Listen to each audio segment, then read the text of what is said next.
McAlister.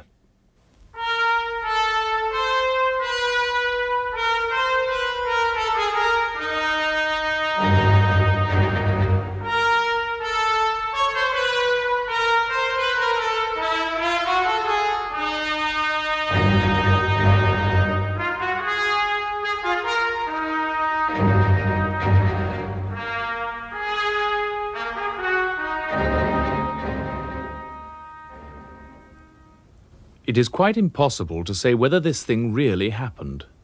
It depends entirely on the word of R.M. Harringay, who is an artist. Following his version of the affair, the narrative deposes that Harringay went into his studio about 10 o'clock one morning to see what he could make of the head that he had been working at the day before. The head in question was that of an Italian organ grinder, and Harringay thought, but was not quite sure, that the title of the picture would be The Vigil. So far, he is frank, and his narrative bears the stamp of truth. He had seen the man expectant for pennies, and with a promptness that suggested genius, had him in at once. "Neil, look up at that bracket," said Harringay, "as if you expected pennies. Don't grin, I don't want to paint your gums. Look as though you were unhappy." Now, after a night's rest, the picture proved decidedly unsatisfactory. "It's good work," said Harringay. "That little bit in the neck, but—" He walked about the studio and looked at the thing from this point and from that. "A painting," he said. "Just a painting of an organ grinder, a mere portrait. If it were a live organ grinder, I wouldn't mind. But somehow I never make things alive. I wonder if my imagination is wrong." This, too, has a truthful air. His imagination is wrong. That creative touch, to take canvas and pigment and make a man as Adam was made of red ochre. But this thing, if you met it walking about the streets, you would know it was only a studio production. The little boys would tell it to garn home and git frimed. Some little touch. Well, it won't do as it is. He gathered his palette and brushes from his table. Then he turned to the picture and put a speck of brown in the corner of the mouth, and shifted his attention thence to the pupil of the eye. Then he decided that the chin was a trifle too impassive for a vigil. Presently he put down his impedimenta, and lighting a pipe, surveyed the progress of his work. "I'm hanged if the thing isn't sneering at me," said Harringay, and he still believes it sneered. The animation of the figure had certainly increased, but scarcely in the direction he wished. There was no mistake about the sneer. "Vigil of the unbeliever," said Harringay. "Rather subtle and clever, that. But the left eyebrow isn't cynical enough." He went and dabbed at the eyebrow and added a little to the lobe of the ear to suggest materialism. Further consideration ensued. "Vigil's off, I'm afraid," said Harringay. "Why not Mephistopheles? But that's a bit too common. A friend of the Doge, not so seedy. The armour won't do, though, too Camelot. How about a scarlet robe and call him one of the Sacred College? Humour in that, and an appreciation of Middle Italian history." He describes himself as babbling in this way in order to keep down an unaccountably unpleasant sensation of fear. The thing was certainly acquiring anything but a pleasing expression, yet it was certainly becoming far more of a living thing than it had been, if a sinister one, far more alive than anything he had ever painted before. "Call it Portrait of a Gentleman," said Harringay. "A certain gentleman. Won't do. Kind of thing they call bad taste. That sneer will have to come out. That gone, and a little more fire in the eye. Never noticed how warm his eye was before. And he might do for... what price? Passionate Pilgrim. But that devilish face won't do, this side of the Channel. Some little inaccuracy does it. Eyebrows probably too oblique. The face on the canvas seemed animated by a spirit of its own. Where the devilish expression came in, he found impossible to discover. Experiment was necessary. The eyebrows. It could scarcely be the eyebrows. But he altered them. No, that was no better. In fact, if anything, a trifle more satanic. The corner of the mouth? Ugh, more than ever a leer, and now retouched, it was ominously grim. The eye, then. Catastrophe. He had filled his brush with vermilion instead of brown, and yet he had felt sure it was brown. The eye seemed now to have rolled in its socket, and was glaring at him an eye of fire. In a flash of passion, possibly with something of the courage of panic, he struck the brushful of bright red paint athwart the picture. And then a very curious thing, a very strange thing indeed, occurred, if it did occur. The devilish Italian before him shut both his eyes, pursed his mouth, and wiped the colour off his face with his hand. Then the red eye opened again, with a sound like the opening of lips, and the face smiled. "That was rather hasty of you," said the picture.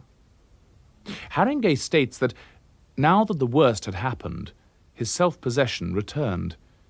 He had a saving persuasion that devils were reasonable creatures.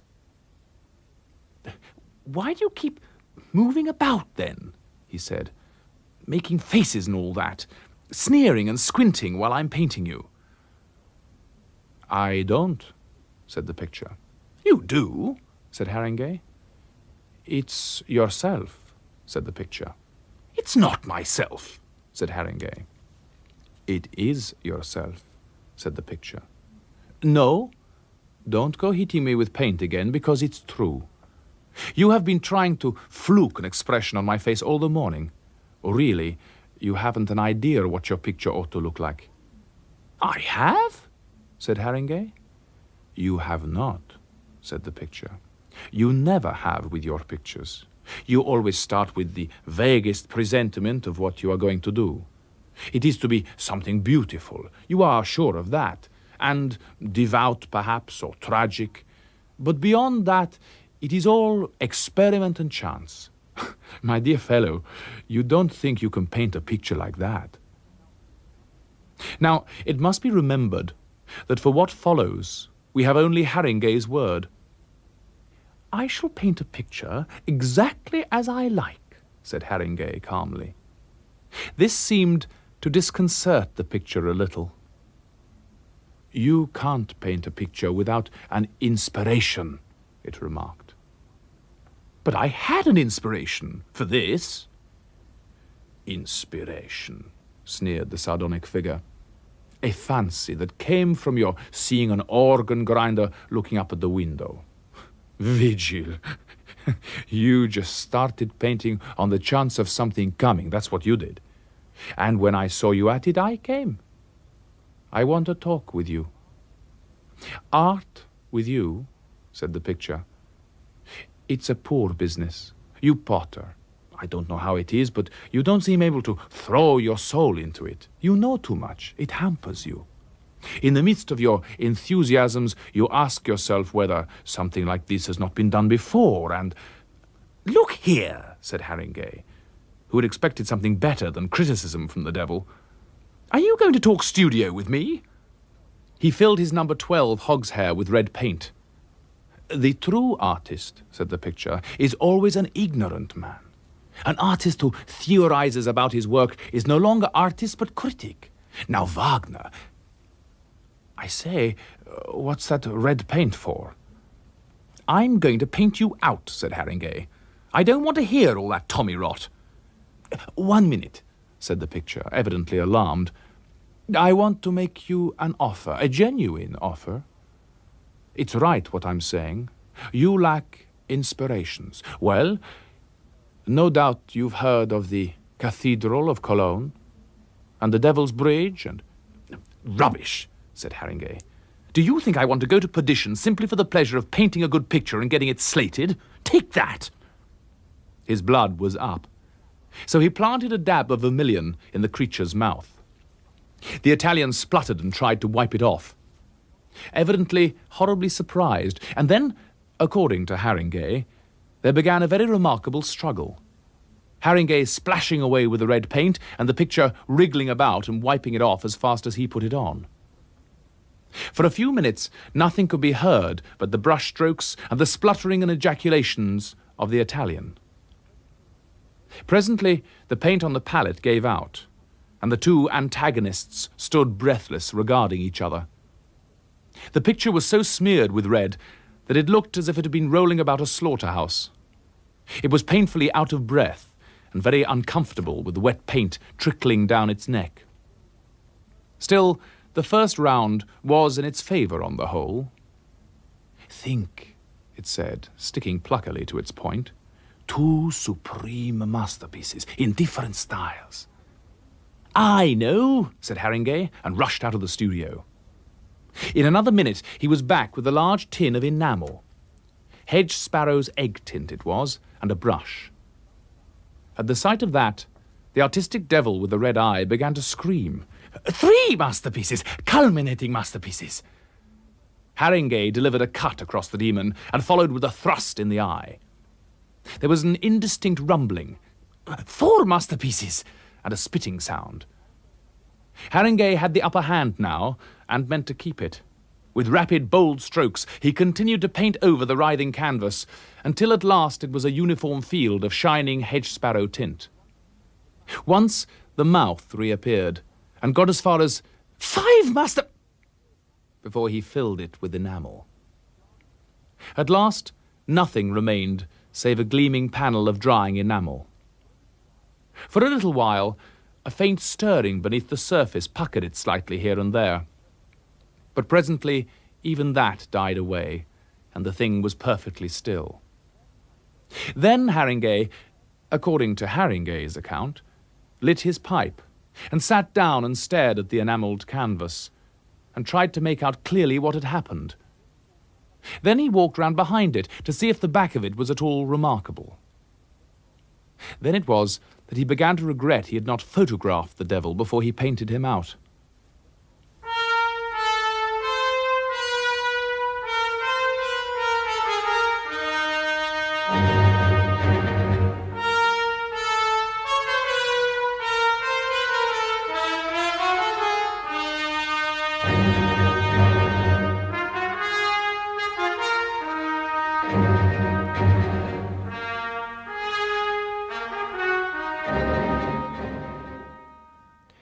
The Temptation of Harringay by H.G. Wells was read by David McAlister, abridged by Madge Hart, and produced by Pat McLaughlin. Tomorrow's story is called The Inexperienced Ghost. Next week on Radio 4 Extra, we have a rare and beautiful treat for you as the singer, actor and legendary Hollywood star Bing Crosby is the guest on Sound Natural. In an interview with Derek Jones from 1976, Bing discusses his memories of childhood, how birdsong influenced his music, and his enduring love of wildlife. The sort of magic of the great outside when you're out on an angling trip. If you hear a particular bird. A loon, seldom see them, and they're generally on the lakes up in the northwest. And it's an eerie sound, it's only at night. They come at night, and they're harmless, they're nothing, but it's at night on a lake when there's no moon, and you hear that ooh, ooh. It's a real lonely, eerie sound, and especially from a bird that I don't recall ever seeing.